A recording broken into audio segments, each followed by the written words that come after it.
bang mag-drawing si Ken para sa kanyang batang fan na mayroong autism.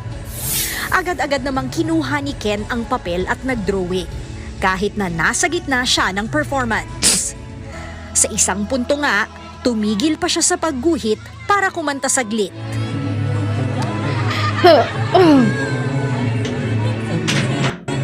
Sabay balik ulit.